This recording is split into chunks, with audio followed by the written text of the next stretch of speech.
on digital and on social media. We will fight them on the airwaves and in the newspapers.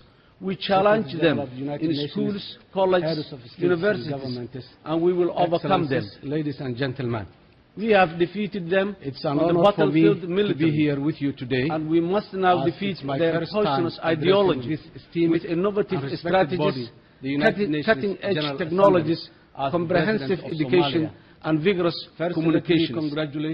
That is our commitment, and we fulfill. And I call on our partners to remain strong and stand shoulder to shoulder with Kenya and with Somalia. Only if we remain resolute last year when I was and together we will prevail. President of Somalia, Madam President, in just 1 year, the cornerstones of a new Somalia have been successfully and peacefully laid down.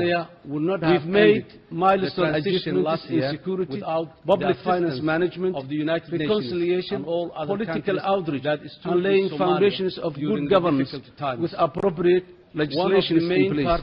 The federal government of Somalia has now established the basis of a new public finance management system, which we believe will enable our donors to agree funding arrangements with the confidence that funds will reach their intended recipients. All members of this is at the heart of the compact document we signed in Brussels earlier this month. This compact represents a paradigm shift in how the international community engages with Somalia, and I welcome this transformation wholeheartedly. The New Deal will help Somalia preserve unity and sovereignty, lay a strong foundation for a building reliable, transparent and accountable functioning state institutions after 22 years. Institutions that are respectful of the fundamental rights and freedoms and equality of its citizens. To succeed, the New Deal must be more than words and frameworks. It must deliver on the ground. There are huge expectations on the compact to revolutionize service delivery efforts of the government. We need to transform lives of our people, connect with our citizens, and enhance their well-being. In the meantime, we've started a campaign to revitalize service delivery in districts and regions throughout Somalia, provide health care and enable access to clean water.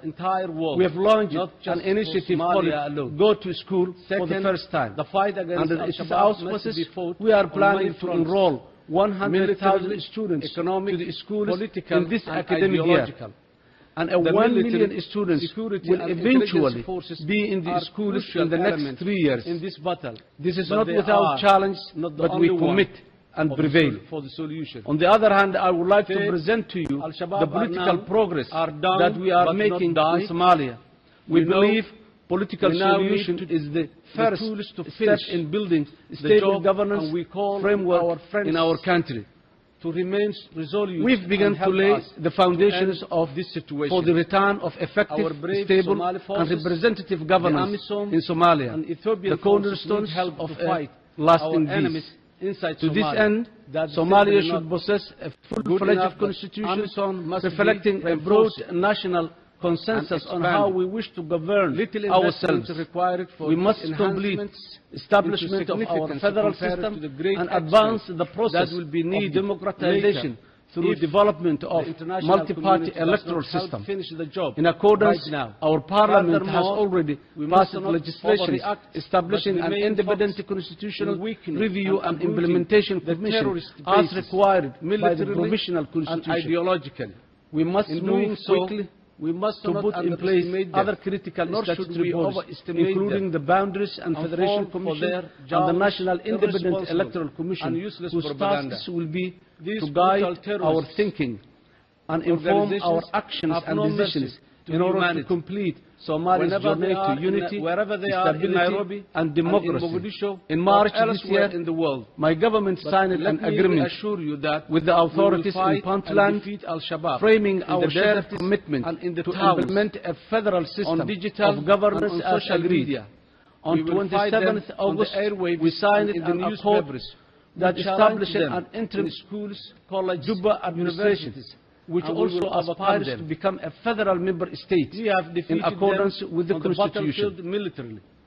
And this agreement, achieved after long months of painstaking negotiations and this demonstrates what can be done, or what can be achieved through the combination of Somali's political leadership and the steadfast support of our close neighbors.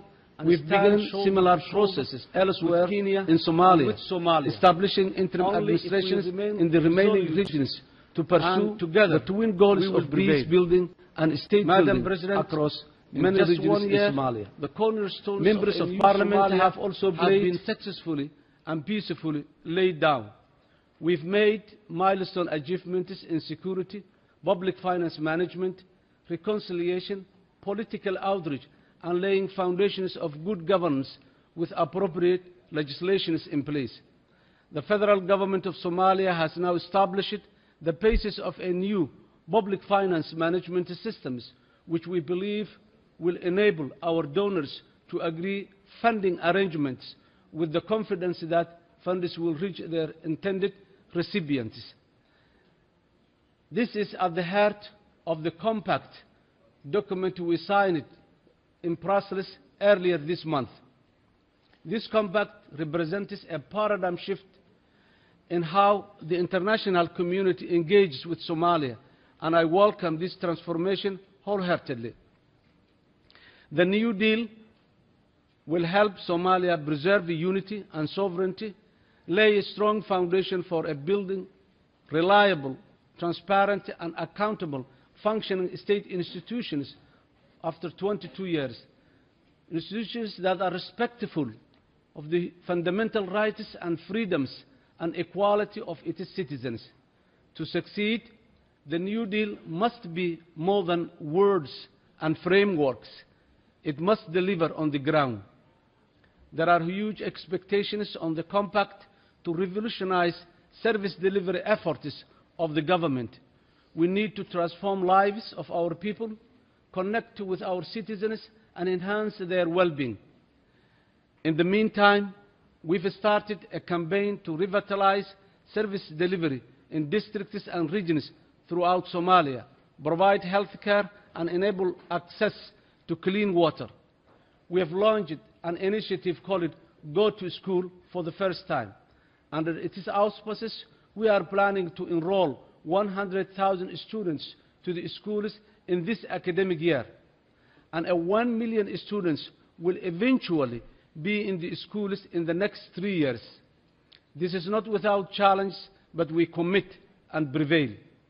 On the other hand, I would like to present to you the political progress that we are making in Somalia. We believe political solution is the first step in building a stable governance framework in our country. We've begun to lay the foundations for the return of effective, stable, and representative governance in Somalia, the cornerstones of a lasting peace. To this end, Somalia should possess a full-fledged constitution reflecting a broad national consensus on how we wish to govern ourselves. We must complete establishment of our federal system and advance the process of democratization through development of multi-party electoral system. In accordance, our parliament has already passed legislation establishing an independent constitutional review and implementation commission as required by the provisional constitution. We must move quickly to put in place other critical statutory bodies, including the Boundaries and Federation Commission and the National Independent Electoral Commission, whose tasks will be to guide our thinking and inform our actions and decisions in order to complete Somalia's journey to unity, stability, and democracy. In March this year, my government signed an agreement with the authorities in Puntland, framing our shared commitment to implement a federal system of governance as agreed. On 27th August, we signed an accord that established an interim Juba administration, which also aspires to become a federal member state. in accordance with the Constitution. This agreement, achieved after long months of painstaking negotiations, and this demonstrates what can be done or what can be achieved through the combination of Somali political leadership and the steadfast support of our close neighbors. We've begun similar processes elsewhere in Somalia, establishing interim administrations in the remaining regions to pursue the twin goals of peace building and state building across many regions in Somalia. Members of Parliament have also played a key role in all of these processes, working with their constituencies and serving as a critical channel of communication between the people of their constituents and the federal government. Madam President, with the good offices of the government of Turkey, we have continued our dialogue with the authorities in Somaliland, underscoring our determination to preserve the unity of the country, not by force and coercion, but through dialogue, mutual respect, and understanding. Somali unity must be more than a rhetorical device. It must preserve and promote the dignity, equality, and legitimate aspirations of all Somali citizens. By adhering to such principles, we are confident that our dialogue with Somaliland will not only continue, but will eventually bear fruits.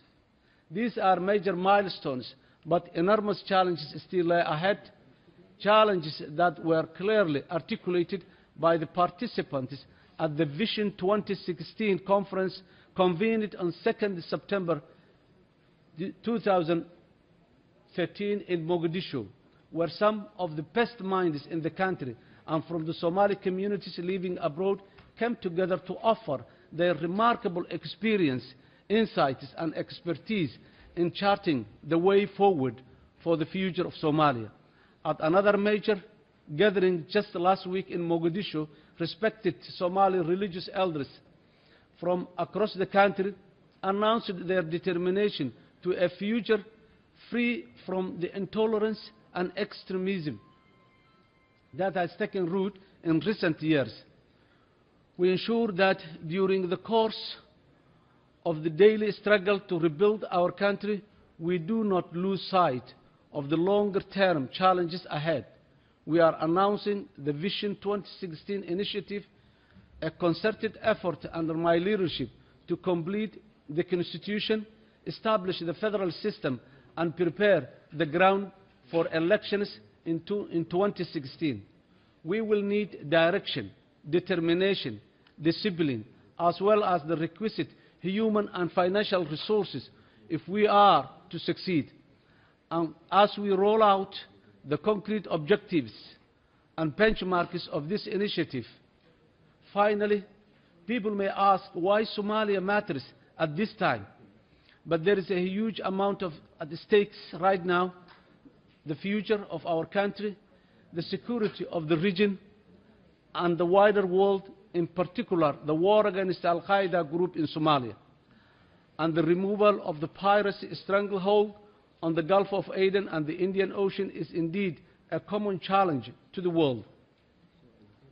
The progress that has been made in Somalia on these critical stakes over the past years would not have been possible without the courageous support of IGAD member countries, the African Union, through troop contributing countries, and the ultimate sacrifices made by many brave African soldiers. We pay tribute to them, and we owe them their memory to ensure that we do not take one single step backward. I would equally like to thank the European Union for its leadership in organizing the recent Brussels conference. And I also would like to thank those of you who made the commitment not only to take part in the meeting, but your generosity of making pledges to help the development and the reconstruction of Somalia.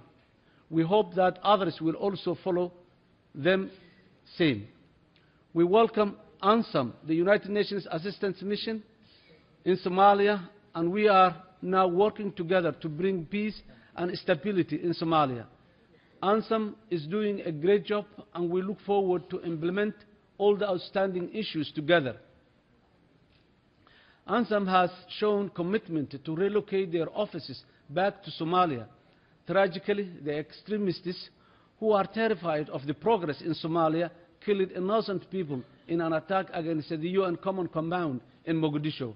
I offer my sincere condolences to the United Nations family and the families of the victims.